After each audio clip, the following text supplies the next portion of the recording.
የነቢዩ ሐዲስ ተብሎ ተወርቶ ዘጋቢው ሲቃ ሆኖ ማእሙን ሆኖ ሰነዱ ሙተሲል ሆኖ የተያዘ ሆኖ እንኳን ይሄ ሐዲስ ወይም የዚህ ሐዲስ ጥሬ ቃሉ ከዓቅል ጋር በማይገጥም መልኩ የመጣ ከሆነ ስለ አላህ የሚናገር ቢሆን ስለ ስሞቹ ስለ ሲፋቶቹ የሚናገር ቢሆን ከዚያ ጋር በማይገጥም መልኩ የመጣ ከሆነ ነብዩ አላሉትም ብለን ነው የምንመልሰው። ሙሐመዱን ረሱሉላህ ብሎ መመስከሩ አይጠቅመውም ነው። ይሄን ምስክርነት ሲሰጥ አራት ነገሮችንም አብሮ ተቀብሏል ነው። ከአራቱ የመጀመሪያው ተስዲቁሁ እውነት ነው ብሎ አምኖ መቀበል፣ ፊማ አኽበር የተናገሩትን ነገር በጠቅላላ እሳቸው በትክክል የአላህ መልእክተኛ ናቸው የአላህ ነብይ ናቸው ብሎ አምኖ የተቀበለ ሙስሊም እሳቸው በተናገሩት ነገር ምን አይሆንም ማለት ነው፣ አይጠራጠርም። ንግግሩ ከእሳቸው ከተገኘ እሳቸው ማለቱ ከተረጋገጠ ሰነዱ ሰሂህ ሆኖ ከቀረበ አምኖ መቀበል አለበት። አንዳንድ ፈታኞች ከአእምሮአችን ጋር እናስተያየዋለን፣ ከአቅላችን ጋር እናስተያየውና ከአቅላችን ጋር የማይገጥም ሆኖ ከተገኘ እሳቸው አላሉትም ብለን እንመልሳለን የሚላለ። ይሄ ግልጽ ስህተት ነው። ትዕቢትና ኩራት ካልሆነ በስተቀር ትክክለኛ መንገድ አይደለም።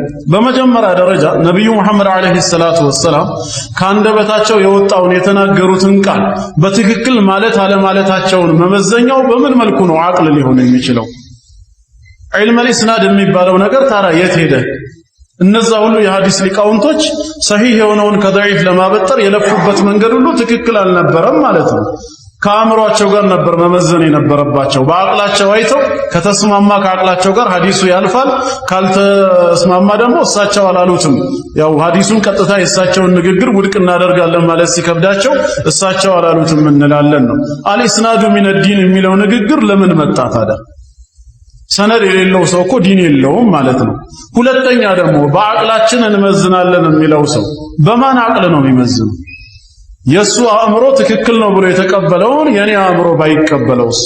እሱ ከአቅሉ ጋር ያልሄደው ነገር ከኔ አቅል ጋር የሚሄድ ከሆነስ?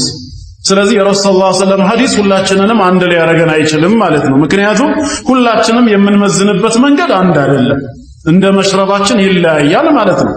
እንደ በይዓው እንደ ግንዛቤያችን እንደ መረዳት ችሎታ ያንዱ ከሌላው ሊለያይ ይችላል።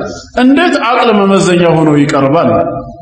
አላህ ደግሞ በዚህ ባሪያዎቹ ላይ ሁጃን ያቆመው አቅል ላይ ብቻ አይደለም። አቅልን ብቻ በመስጠት ሁጃ ያቆመውማ ከሆነ ነብይ መላክም ወህይ መውረድም አልነበረበትም ማለት ነው። ግን አላህ የተናገረው ሩሱለን ሙበሽሪን ወሙንዚሪን ሊአንላ የኩነ ሊናሲ ዐለላሂ ሁጀቱን በዕደ ሩሱል ነው። አላህ ዘንድ ለምንሰራው ጥፋት መከላከያ እንዳይኖረን አላህ ከወዲሁ ዑዝራችንን የቆረጠው መልእክተኞችን በመላኩ ነው እንጂ አቅል በመስጠቱ ብቻ አይደለም። አቅል በራሱ አንድ ሁጃ ቢሆንም በቂ ግን አይደለም። አቅል የማይደርስባቸው ብዙ ነገራቶች ይኖራሉ።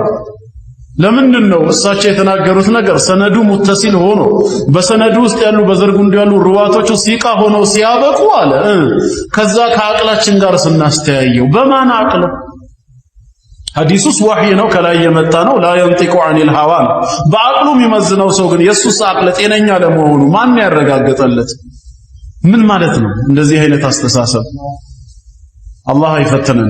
ስለዚህ ተስዲቁሁ ፊማ አኽበር የተናገሩትን ሁሉ ዋናው ከሳቸው ይገኝ እንጂ በዕልመል ኢስናድ መሰረት ሰነዱ ሰሂህ ሆኖ ይለፍ እንጂ ከሳቸው ከተገኘ የተናገሩት ሁሉ እውነት ነው።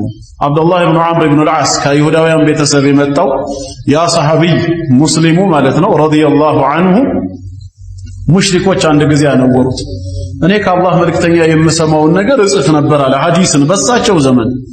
እንዴ ከአላህ መልእክተኛ የምሰማውን ነገር ሁሉ ትጽፋለህ እንዴ? ወየተከለሙ ፊሪዳ ወልገደብ እሳቸው በደስታም በቁጣም ሰዓት ይናገራሉ። መቼም አንድ ሰው በደስታና በቁጣ ሰዓት የሚናገረው እኩል አይደለምና ዝም ብለህ ያገኘውን እንዴት ትጽፋለህ ሲሉኝ መጽሐፉን ተውኩኝና መጥቼ ለአላህ መልእክተኛ ነገርኳቸው አለ።